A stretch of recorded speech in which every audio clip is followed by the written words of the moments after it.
शादी के बाद भाइयों को बहनें बुरी क्यों लगने लगती है। जय श्री कृष्णा मित्रों।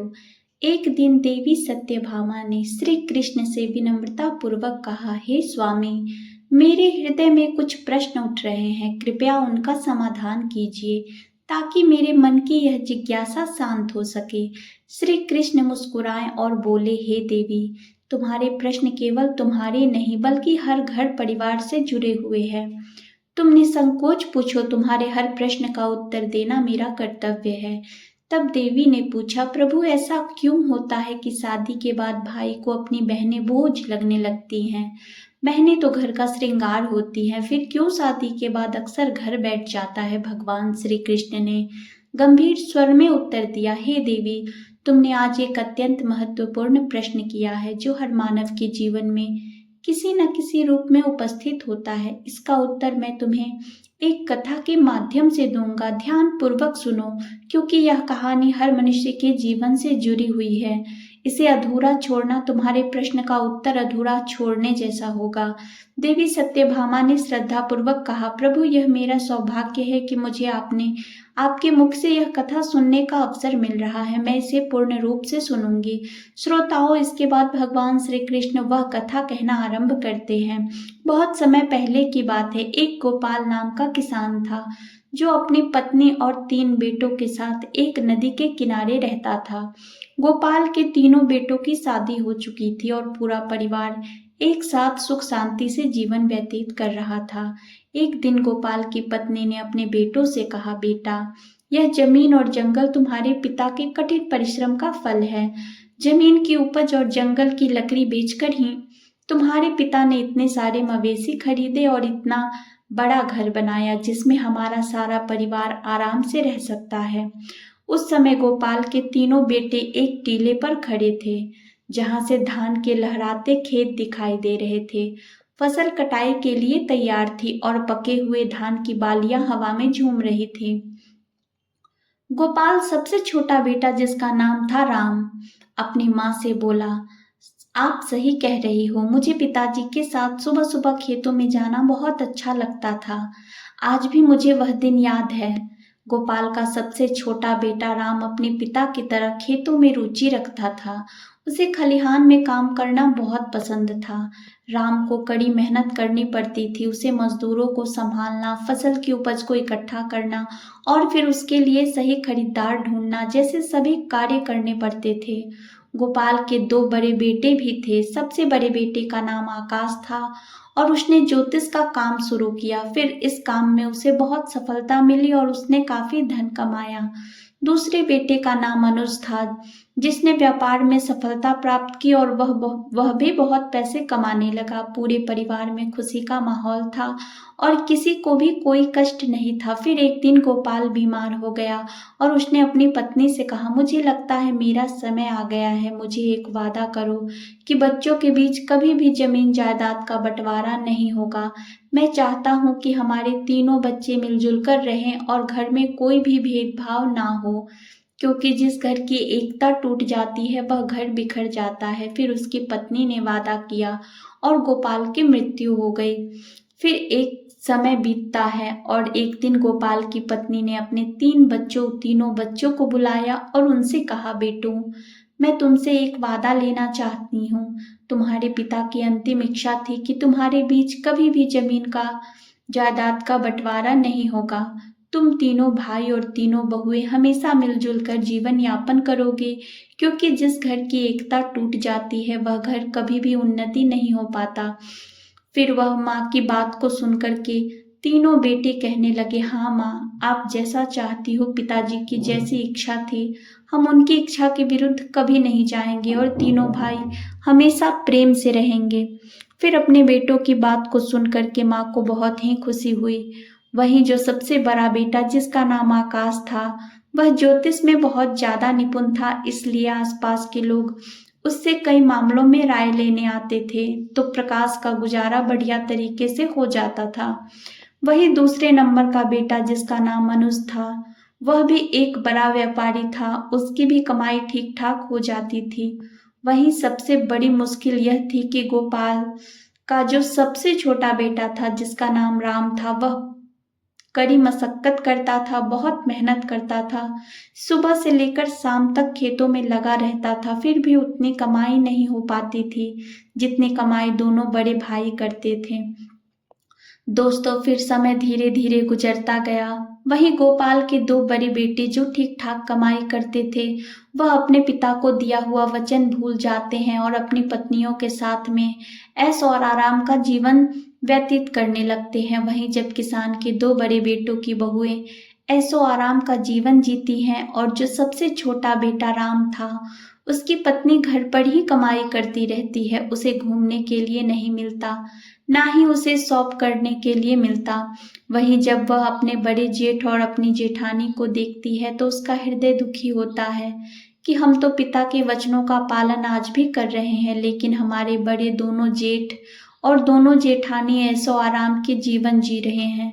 दोस्तों वहीं किसान का सबसे छोटा बेटा जो राम था, एक दिन उसकी पत्नी जब बहुत बहुत ज़्यादा दुखी हुई और जब शाम को राम घर वापस आया तो उसे कहने लगी कि मेरे भाई के यहाँ से चिट्ठी आई है, उसने हमें अपने घर पर बुलाया है, हमारे आपके लिए न्योता भेजा है। कुछ दिनों पहले ही हमारे भाई ने अपना घर बनाया था, उसमें गृह प्रवेश होना है, वह चाहता है कि हम दोनों कुछ दिनों के लिए उसके पास रहें। दोस्तों वहीं अपनी पत्नी की बात को सुनकर के राम कहने लगा, देखो खेतों में बहुत काम करना पड़ता है, मेरे पास में इतना समय नहीं कि मैं तुम्हारे साथ में तुम्हारे मायके जा सकूं। यदि मैं तुम्हारे साथ तुम्हारे मायके चलूंगा तो खेतों का काम खराब हो जाएगा, जिससे सब बर्बाद हो जाएगा। दोस्तों फिर वह पत्नी तमतमा कर कहने लगी कि ठीक है, हम जीवन भर इसी घर में पड़े रहेंगे, हमारे मन की कोई इच्छा नहीं है। दोस्तों वो पत्नी को गुस्से में देख करके कहने लगा, ठीक है मैं ऐसा करता हूँ कि तुम्हारे जाने का इंतजाम कर देता हूँ, पर मैं नहीं जा पाऊंगा। दोस्तों फिर उसकी पत्नी कहने लगी, यदि हम जाएंगे तो दोनों साथ जाएंगे, वरना कोई नहीं जाएगा। वहीं पत्नी की बात को सुनकर के राम कहने लगा, ठीक है जैसी तुम्हारी मर्जी, जाना है तो जाओ, नहीं जाना है तो मत जाओ। दोस्तों फिर किसान के सबसे छोटे बेटे की बहू अपने दोनों बड़े जेठ और जेठानी का नज़ारा देख करके पहले से ही चिढ़ी हुई थी कि महीना भर आराम करते हैं और ऐसो आराम का जीवन वह सभी बिताते हैं। दोस्तों फिर ऐसा सोच करके राम की पत्नी कहने लगी, क्या हमने घर का सभी काम करने का ठेका ले लिया है? घर में और खेती का काम हम दोनों मिलकर करते हैं और आपके दोनों बड़े भाई आपकी भाभीयों के साथ मौज मस्ती का जीवन जी रहे हैं। क्या आपने कभी सोचा है कि मेरा भी मन करता है हम भी शौक और आराम का जीवन जिए? फिर जब उनको अपना अपना ही करना है, हम दोनों की कोई फिक्र ही नहीं है, वह तो दोनों बाहर रह करके मौज मस्ती का जीवन जी रहे हैं। फिर अपने अपने पत्नियों के साथ में चारों ओर घूमने चले जाते हैं और मैं हमेशा इस घर में ही पड़ी रहती हूँ। आप बताओ क्या यह अन्याय नहीं है? दोस्तों फिर भगवान कहते हैं, हे देवी। फिर तो अपनी पत्नी की बात को सुनकर के राम की नींद खुल गई और फिर उसकी पत्नी आगे कहने लगी, अब तुम मेरी एक बात सुनो, जायदाद के बंटवारे की बात चलाइए ताकि हम लोग अलग रह सके। यदि हम अलग रहेंगे तो हमको भी अपने घूमने के लिए कुछ समय मिलेगा। दोस्तों फिर इस प्रकार अपनी पत्नी की बात को सुनकर के राम को लगा कि उसकी पत्नी सही कह रही है, मेरा काम मेरे भाई के काम से ज़्यादा महत्वपूर्ण है। मेरी ही वजह से वह दोनों इतने ठाठ से और आराम से जीवन जीते हैं तथा मैं और मेरी पत्नी नौकरों की तरह इस घर में लगे रहते हैं। दोस्तों फिर एक दिन जब सभी भाई घर में खाना खा रहे थे तो सबसे छोटे लड़के ने अपनी माँ और भाइयों से कहा कि उसे जायदाद में उसका हिस्सा चाहिए, अब वह शामिल नहीं रहेगा। फिर वही अपने सबसे छोटे बेटे की बात को सुन करके माँ को बड़ा झटका लगा और उसने कहा, तुम्हारे पिताजी चाहते थे कि तुम सब मिलजुल कर एक होकर रहो। दोस्तों फिर वही सबसे छोटा बेटा कहने लगा, माँ अब मैं शामिल नहीं रह सकता हूँ। फिर तो दोनों भाइयों ने भी हामी भर दी और उन्होंने भी कहा, ठीक है जायदाद का बंटवारा हो जाना चाहिए। वहीं जमीन जायदाद के सभी कागज जिनके आधार पर बंटवारा होना था वही सब तैयार किए जाते हैं। वहीं बंटवारा होने के पहले गोपाल की पत्नी अपने तीनों बेटों से कहती है कि बंटवारा बाद में होगा, पहले हमारे घर की परंपरा है कोई भी कार्य करने से पहले सबसे पहले भगवान जगन्नाथ के दर्शन अवश्य करने चाहिए। फिर अपनी माँ की बात को सुनकर के सभी बेटे तैयार हो जाते हैं और अपनी माँ की बात अगले दिन सभी बेटे अपनी पत्नियों के साथ माँ को साथ में लेकर के यात्रा पर निकल पड़ते हैं। दोस्तों फिर मंदिर में दर्शन करने के बाद में जब सभी भाई आपस वापस लौट रहे थे तो उनकी माँ ने कहा, बच्चों मैं बहुत थक गई हूँ और मुझे बहुत तेज भूख लग रही है। आप सभी भी भूखे होंगे और बहू को भी भूख लग रही होगी। चलो एक काम करते हैं, किसी ठीक से स्थान पर बैठ करके कुछ खाना पीना खा लेते हैं। दोस्तों फिर गांव के बाहर ही एक पुराना मंदिर था और पास में ही खाने की दुकान थी। वहीं जब सभी परिवार खाना खाने की तैयारी करने में लगे तो माँ ने कहा, बेटा हम लोग खाना खाने के लिए तो जा रहे हैं मगर रुपए की थैली जो थी वह तो मैं कहीं भूल आई हूँ, जिससे अब यहाँ से घर तक जाने के लिए हमें काफ़ी पैसा चाहिए और यहाँ खाना खाने के लिए भी हमें पैसा चाहिए। यदि हमारे पास पैसा नहीं होगा तो ना तो हम घर पर पहुँच पाएंगे और ना ही हमारा पेट भर पाएगा। अब तो एक ही उपाय है, मैं इन बहू के साथ में इसी मंदिर में रुकती हूँ और तुम तीनों भाई एक काम करो कि गांव में जाकर के कोई काम ढूंढ लो जिससे कुछ रुपए की जुगाड़ हो जाए। तीनों अलग अलग अपना काम करो, तुम जो भी कुछ काम कर लाओगे उन्हीं पैसों से हम कुछ खा पाएंगे और यहाँ से घर पहुंच पाएंगे। दोस्तों फिर तीनों बेटों ने अपनी माँ की राय मान ली और तीनों भाई अलग अलग दिशाओं में पैसा कमाने के लिए निकल पड़े। दोस्तों फिर चलते चलते किसान का छोटा बेटा राम जब कुछ दूर बढ़ा तो वो एक स्थान पर पहुंचा जहां कुछ लोग गंभीर चर्चा कर रहे थे। फिर राम ने उनसे पूछा, आप लोग इतने उदास क्यों हैं, क्या बात है, क्या मैं आपकी मदद कर सकता हूँ? वहां खड़े लोग बोले, इस जमीन के इस हिस्से में हमेशा पानी जमा रहता है और हम यहाँ कुछ भी नहीं उगा पाते हैं, फिर भी हमें राजा को इसका लगान देना पड़ता है। अब हमें समझ में नहीं आ रहा है कि क्या करें। तब राम ने कहा, अगर मैं आपको धान उगाने का तरीका बताऊं तो मुझे क्या इनाम मिलेगा? तब लोग बोले, अगर तुम हमें इस जमीन पर धान उगाने का तरीका बताओगे तो हम तुम्हें 200 चांदी की मुद्राएं देंगे। राम जो बहुत ही कुशल किसान था उसने लोगों को बताया, गोबर और मिट्टी को मिलाकर घोल बनाओ और उन्हें गीला और नरम रखो, फिर हर गोले में बीज डाल दो और उन्हें सूखने दो। तब गांव वालों ने ध्यान से उसकी बात सुनी और उन्होंने पूछा, इन गोलों का क्या करें? तब राम ने कहा, इन गोलों को इस जमीन में डाल दो, यह गोले जमीन में धान जाएंगे और बीज भी अंकुरित हो जाएंगे दोनों। फिर गांव वालों ने राम के बताए हुए तरीके का पालन किया और उस बंजर जमीन में बीज अंकुरित हो गए। तब गांव वालों ने राम को धन्यवाद दिया और खुशी खुशी उसे 200 मुद्राएं भेंट की। दोस्तों फिर राम उन मुद्राओं के साथ अपनी माँ के पास इस मंदिर में लौट आया। दोस्तों दूसरा बेटा अनुज घूमते घूमते एक दिन एक ऐसे स्थान पर पहुंचा जहां उसने देखा कि एक व्यक्ति पेड़ के नीचे बैठा हुआ बहुत उदास नजर आ रहा था। फिर अनुज ने उससे पूछा, आप इतने चिंतित क्यों हैं? क्या मैं आपकी किसी तरह से मदद कर सकता हूँ?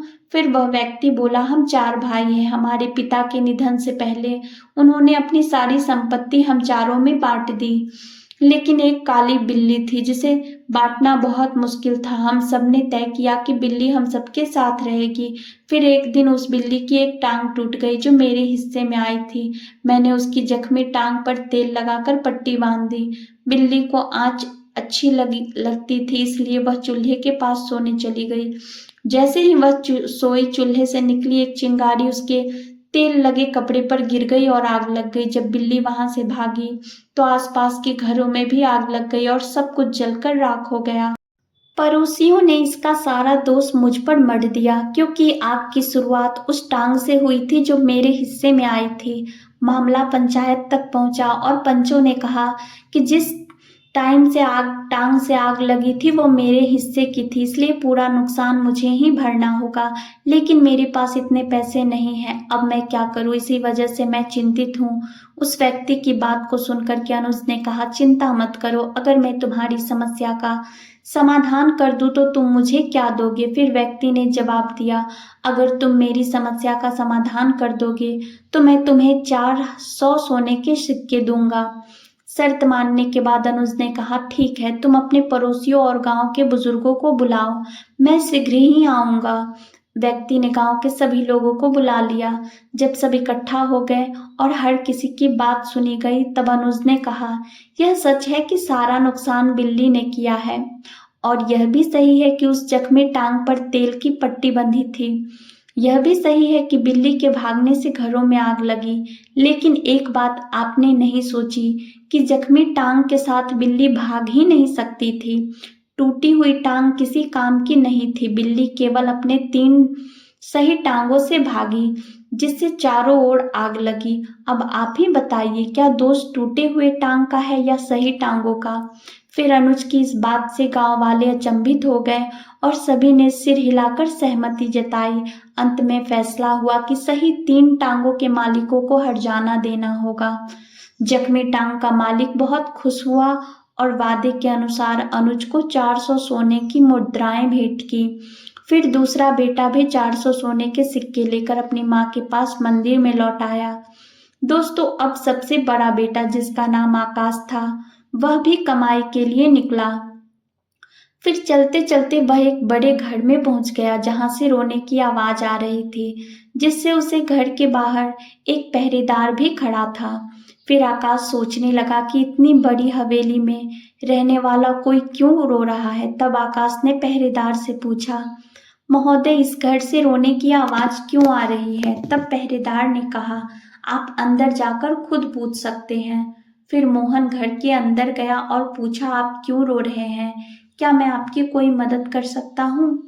दोस्तों, रोने वाला व्यक्ति, जो एक मंत्री था, वह बोला, हमारे राजा ने मुझे हाथी का वजन पता करने को कहा है। अगर मैं ऐसा नहीं कर सका तो राजा मेरा सर कटवा देगा। फिर मंत्री की रोने की बात सुनकर आकाश ने कहा, चिंता मत करो, अगर मैं तुम्हारी मदद कर दूं तो मुझे क्या इनाम मिलेगा? फिर मंत्री ने कहा, अगर तुम मेरी मदद करोगे और हाथी के वजन का पता बता दोगे तो मैं तुम्हें 1000 सोने की मुद्राएं दूंगा। अब आकाश ने शर्त मान ली और मंत्री से कहा कि उस हाथी के पास ले चल। जब वे हाथी के पास पहुंचे तो प्रकाश ने कहा, हाथी को एक नदी के पास ले चलो जहां कई नाव हो। तब मंत्री ने ऐसा ही किया और आकाश ने नाव वाले से कहा कि हाथी को नाव में खड़ा करे। दोस्तों, जैसे ही हाथी नाव में खड़ा हुआ, नाव पानी में धंसने लगी और जब नाव धंसना रुक गया तो आकाश ने कहा, जहां नाव रुकी है वहां निशान लगा दो और फिर हाथी को नाव से बाहर निकाल दो। दोस्तों, फिर निशान लगने के बाद हाथी को नाव से बाहर निकाल दिया गया और आकाश ने कहा, अब इस नाव में इतने पत्थर भर दो कि नाव उस निशान तक पहुंच जाए जहां पहले रुकी थी। दोस्तों, फिर पत्थर भरने के बाद जब नाव निशान तक पहुंच गई तो आकाश ने कहा, पत्थर डालना बंद करो और पत्थर निकाल लो। इन पत्थरों का वजन ही हाथी का वजन होगा। दोस्तों, फिर मंत्री ने इस उपाय से हाथी का वजन पता कर लिया और आकाश को 1000 सोने की मुद्राएं दी। फिर वह भी मुद्राओं के साथ अपनी माँ के पास मंदिर में लौट गया। दोस्तों, फिर भगवान कहते हैं, हे देवी, इस प्रकार सभी भाई जब धन कमा करके मंदिर में लौट आए तो सभी ने बड़े ही प्रेम से खाना खाया और दुकान वाले का इतना पैसा बना कि तीनों भाइयों ने जो पैसा कमाया था वह सारा उस खाने में चला गया। केवल उसके पास उतना ही धन पैसा बचा जिसे वह खर्च करके अपने घर वापस आ सके। दोस्तों, जब किसान की पत्नी अपने बच्चों और बहू के साथ में घर वापस आई तो उसने रुपए वाली थैली एकदम से निकाल करके अपने बेटों के सामने रख दी और कहा, मैंने जानबूझकर के इस थैली को छुपा लिया था ताकि मैं तुम्हें समझा सकूं कि एकता में कितनी शक्ति होती है, क्योंकि तुम तीनों भाइयों ने मिलकर के जो भी धन कमाया था उस धन को इकट्ठा करके ही हम लोगों को खाना मिला और बचे हुए पैसों से हम अपने घर आ सके।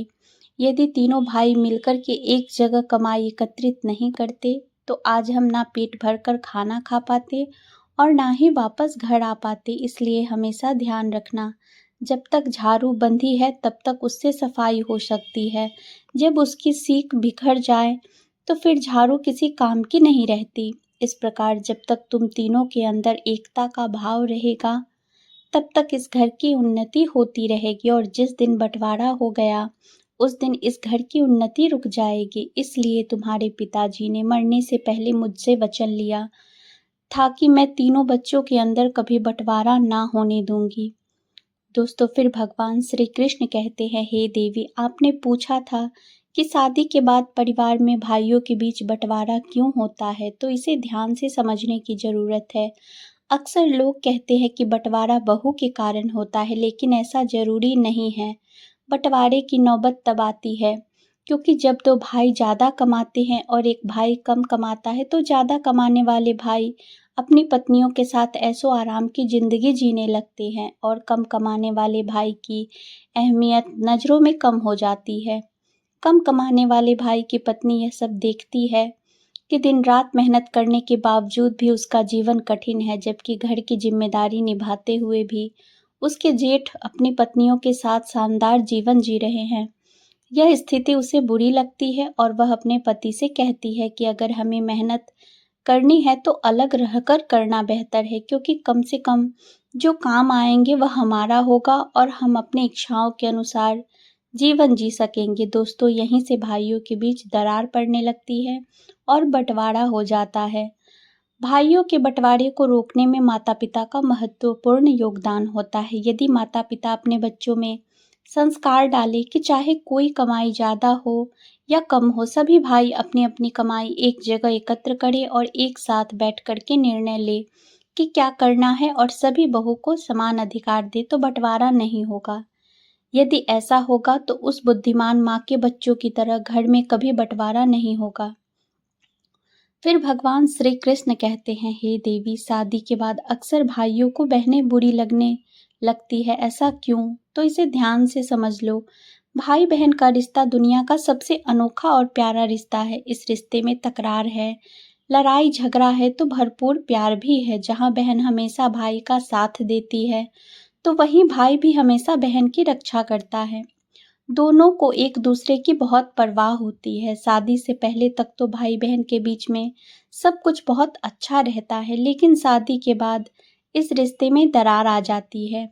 कई बार यह मनमुटाव इतना बढ़ जाता है कि भाई या बहन जीवन भर एक दूसरे की शक्ल देखना भी पसंद नहीं करते हैं।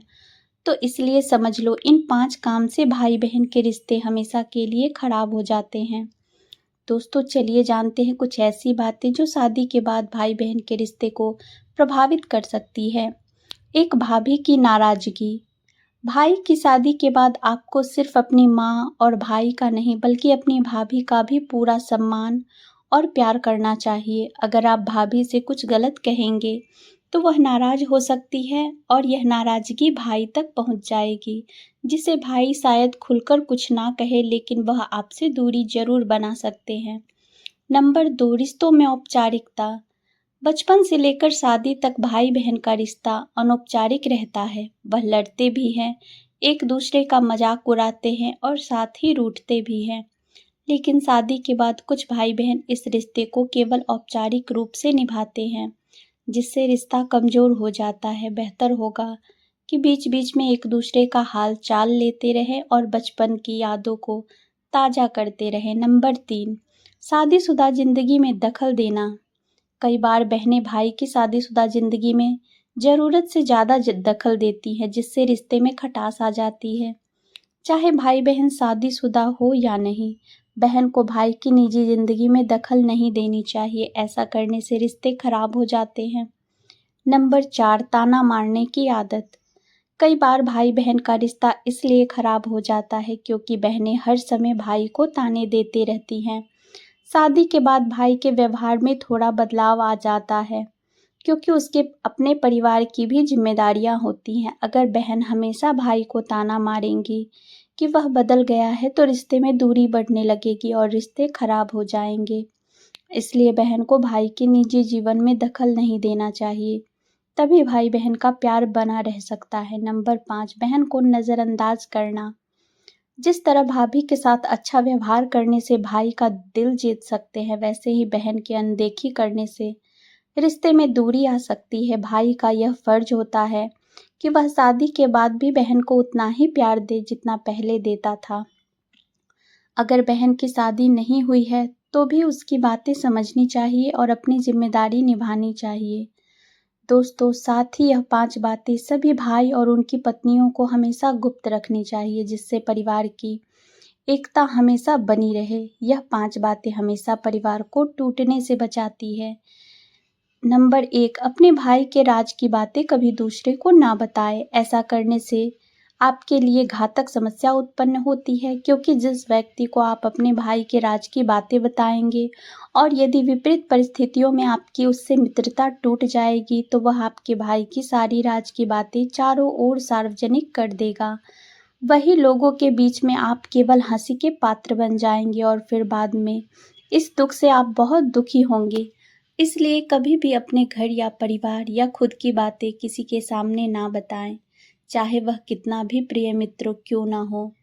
नंबर 2, यदि आप या आपका भाई किसी के द्वारा ठगे गए हो या किसी ने धोखा दिया हो, तो यह बात सभी भाइयों को अपने तक ही रखनी चाहिए। ठगी का जिक्र करने का मतलब है कि आप अपना मजाक खुद ही उड़ाते हैं। यदि आप ऐसा करेंगे तो लोग आपको मूर्ख समझेंगे। इसलिए कभी भी किसी भाई को ऐसा नहीं करना चाहिए। यदि आपके भाई को किसी ने कभी धोखा दे दिया है, तो कभी भी परिवार की बातें दूसरों के सामने जाहिर ना करें। इससे भाइयों के बीच में फूट पैदा होती है। नंबर 3, यदि किसी भाई को कभी भी धन की हानि हो या उसका धन बर्बाद हो जाए, तो यह बात किसी अन्य को ना बताएं। धन ऐसी चीज है जो इंसान का बल होता है, और जब लोगों को यह पता चलता है कि उनके पास में धन नहीं है, तो वह आपका सम्मान करना बंद कर देते हैं और आपकी प्रतिष्ठा धूमिल कर देते हैं।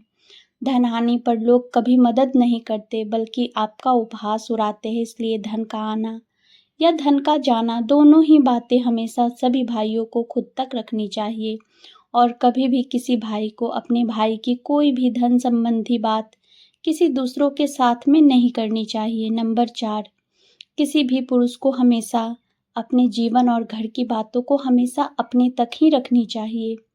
खासकर उसके चरित्र के बारे में कभी किसी से बात नहीं करनी चाहिए। जो पुरुष स्त्री का सम्मान नहीं करता, उस पुरुष का समाज में कभी सम्मान नहीं होता।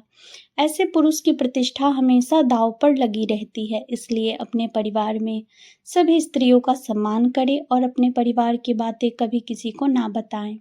नंबर 5, यदि कभी भी आपके भाई का कहीं अपमान हो जाए, तो यह बात कभी किसी के साथ में ना करें। जीवन में आपका या आपके भाई का कहीं अपमान हुआ हो, तो कभी भी दूसरों के समक्ष जाहिर नहीं करनी चाहिए। ऐसा करके आप अपना सम्मान स्वयं ही गिरने का कारण बनते हैं। इससे भाइयों के बीच में फूट पैदा होती है। दोस्तों, भगवान कृष्ण ने इस कहानी के माध्यम से रिश्तों की गहराई को समझाया है। तो प्रेम से बोलिए जय श्री कृष्णा, राधे राधे।